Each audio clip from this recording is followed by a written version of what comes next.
pada zaman salib hari ini, bagaimana penderitaan Yesus itu lebih daripada apa yang kita saksikan pada pagi tadi. Kita melihat bahwa itu semua adalah merupakan rencana Tuhan untuk membebaskan kita semua agar pada suatu saat nanti kita mencapai puncak kebahagiaan, yaitu hidup bersatu dengan Tuhan. Namun yang dilalui Yesus benar-benar sangat di luar dari apa yang dipikirkan oleh banyak orang Yahudi, bahwa sebagai seorang raja itu Yesus seharusnya mempunyai tahta yang memerintah, tetapi Yesus penyelamat dunia yang mereka saksikan adalah harus menderita, harus mati sampai mati disalibkan. Terlepas dari rencana Tuhan untuk menyelamatkan kita semua, kita melihat bahwa dalam perjalanan kisah sengsara Tuhan kita Yesus Kristus, di balik semuanya itu ada berbagai macam kepentingan yang menjadikan Yesus sebagai korban. Kita melihat sosok Pilatus. Dia adalah seorang yang memiliki kuasa, tetapi dia tidak mau bertanggung jawab, atau dia mencuci tangannya. Dia takut akan kehilangan simpati rakyat. Hati nuraninya berkata bahwa Yesus sebenarnya tidak bersalah, namun demi mempertahankan kuasa, demi mempertahankan tahta dan jabatan, ia rela mengorbankan kebenaran dan menghukum orang yang tidak bersalah. Kita melihat sosok Pilatus adalah gambaran pemimpin yang hanya mementingkan diri sendiri, yang hanya mencari kenyamanan untuk dirinya sendiri. Sejauh dia nyaman, sejauh kepentingannya terakomodir, terserah mau korbankan siapapun itu, entah dia ini bersalah atau tidak menjadi penting untuk Pilatus. Yang penting hidupnya nyaman dan hidupnya baik-baik saja. Mungkin sosok Pilatus ini, gambaran karakter Pilatus ini juga mungkin kita saksikan atau kita lihat atau kita alami di dalam kehidupan sehari-hari kita. Sejauh hal sesuatu dapat membuat saya merasa nyaman, atau sejauh ini memberikan keuntungan kepada saya, tidaklah penting penderitaan orang lain, ataupun tidaklah penting saya mengorbankan orang lain hanya untuk kesenangan saya. Tokoh lain yang menjadi bagian di dalam kisah sengsara Tuhan kita Yesus Kristus adalah kita menyaksikan bagaimana para imam-imam kepala, ahli Taurat, dan juga orang-orang Farisi. Sudah sering kali mereka memiliki konflik dengan Yesus hanya karena mereka memiliki berbagai macam perbedaan kepentingan. Yesus datang dengan sebuah misi, yaitu untuk bersolider dengan sesama kita yang menderita. Yesus mau membantu para fakir miskin ataupun para janda, dan ini menjadi sesuatu yang tidak nyaman bagi orang-orang Farisi maupun ahli-ahli Taurat, bahwa kehadiran Yesus itu mengganggu kenyamanan mereka.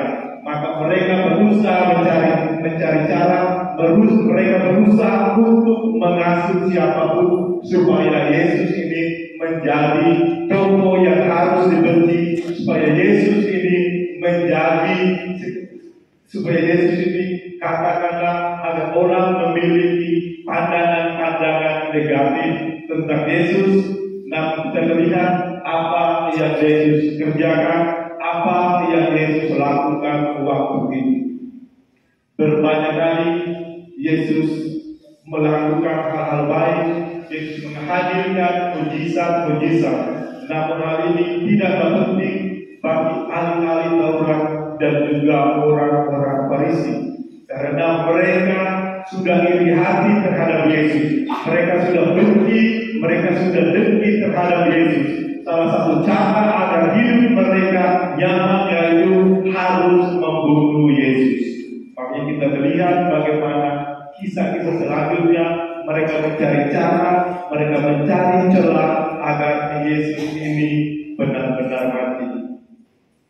Bagaimana sikap iri hati, dendam ini merasuki hidup mereka semua. Dan ini menarik untuk kita, satu poin yang menjadi pembelajaran untuk kita semua, bahwa sikap dendam, sikap iri hati tidaklah membuat hidup kita menjadi lebih baik. Semua ini hanya menambah luka suma di dalam diri kita yang perlahan tapi pasti merusak diri kita sendiri dan juga merusak relasi kita dengan sesama kita. Bagaimana tokoh-tokoh yang lain yang terlibat di dalam kisah sengsara Yesus, kita melihat murid-murid Yesus yang hadir, yang hidup bersama dengan Yesus.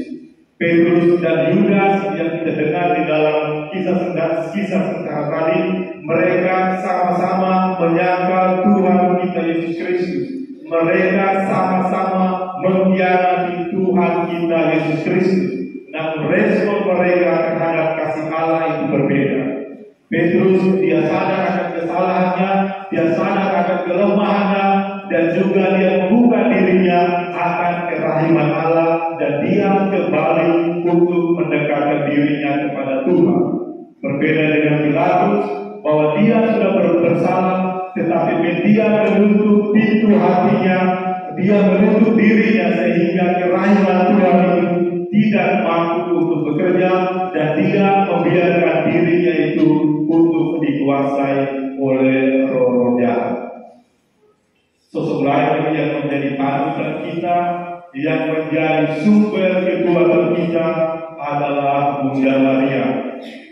Ada seorang teman saya, dia pernah berkata bahwa jika kamu tahu apa itu cinta, itu karena ibumu, karena kasih seorang ibu itu tanpa batas. Dan hari ini Bunda Maria mengajarkan kepada kita semua agar kami menjadi seorang ibu, bahwa Bunda Maria tidak hanya melahirkan Yesus, tetapi dia setia menyertai dalam seluruh rangkaian hidup Yesus, bahagia, derita, dan segala situasi yang Yesus alami. Sosok Bunda Maria harusnya menjadi inspirasi di dalam hidup kita, di dalam keluarga-keluarga kita, dalam membina rumah tangga kita masing-masing.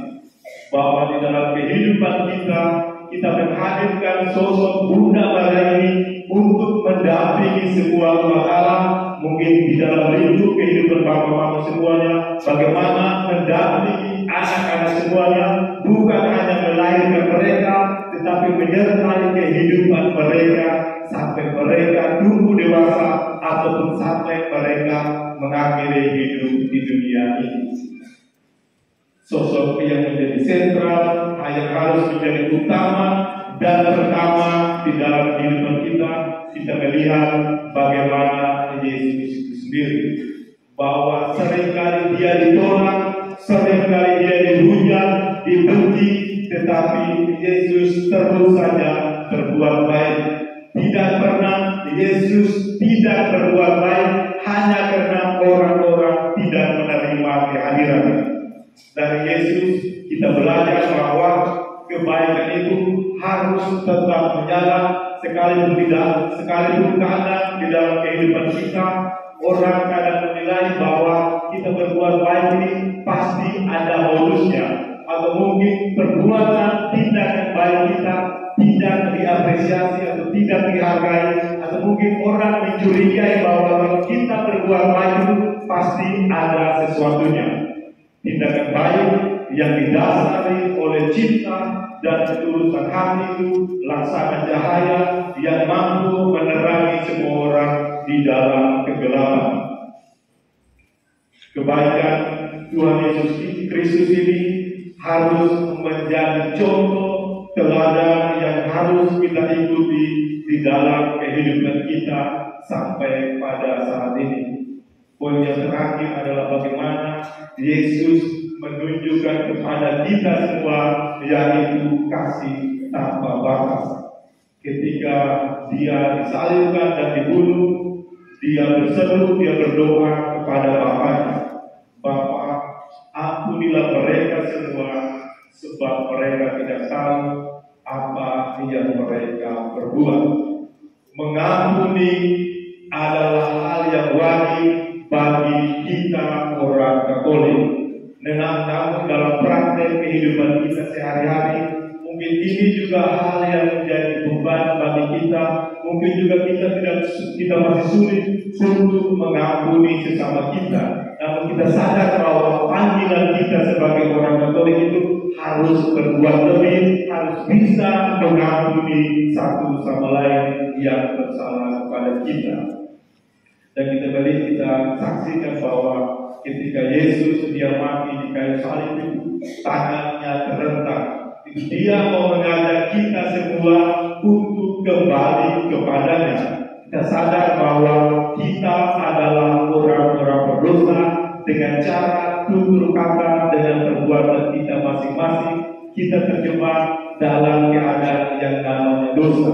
Namun kasih dan kemurahan Tuhan itu lebih besar daripada dosa-dosa kita semua. Tangan Yesus terentang di kayu salib. Dia mau mengajak kita untuk kembali kepadanya.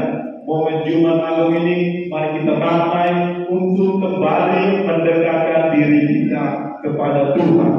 Kita kembali kepada Tuhan karena hanya Dia lah yang mampu untuk membebaskan kita dari segala macam beban-beban hidup yang kita alami. Ibu Bapa, saudara-saudariku, umat beriman yang dikasihi Tuhan, jika dunia tak lagi mencintaimu, mari kita kembali kepada Tuhan, sebab sudah lama Tuhan merindu di saat kita sibuk berpaling dari cintanya. Semoga Tuhan menyertai setiap jalan salib hidup kita masing-masing.